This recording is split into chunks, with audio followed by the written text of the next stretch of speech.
ഒരാളുടെ അമിത ആവേശം കണ്ട് നിങ്ങൾ അയാളിലേക്ക് കൂടുതൽ അടുക്കാൻ ശ്രമിക്കരുത്. അമിത ആവേശങ്ങൾക്ക് പുറകിൽ പല ആവശ്യങ്ങളും ഉണ്ടാവും. നിങ്ങളുടെ ശരീരമാവാം, നിങ്ങളുടെ സമ്പത്താവാം, അല്ലെങ്കിൽ മറ്റു എന്തെങ്കിലും ആവാം. ആവശ്യം കഴിയുമ്പോൾ ഈ ആവേശം പിന്നെ അയാളിൽ ഉണ്ടാവണമെന്നില്ല. വലിയ ആവേശത്തിൽ തുടങ്ങിയ പലതും അവന്റെ ആവശ്യം കഴിയുമ്പോഴേക്ക് കെട്ടടങ്ങിപ്പോയ ചരിത്രം ഒരുപാടുണ്ട്. ആവശ്യങ്ങൾക്ക് വേണ്ടി മാത്രം നിങ്ങളെ തേടി വരുന്നവരെ പടിയടച്ച് പിണ്ടം വെക്കുക.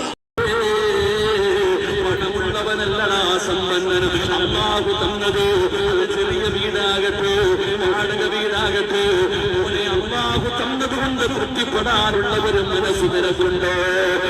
മനസ്സുള്ളവനാണ് ലോകത്തിലെ ഏറ്റവും വലിയ സമ്പന്നൻ. അവൻ ആരോടും ആർത്തിയില്ല, ആരോടും അസൂയയില്ല.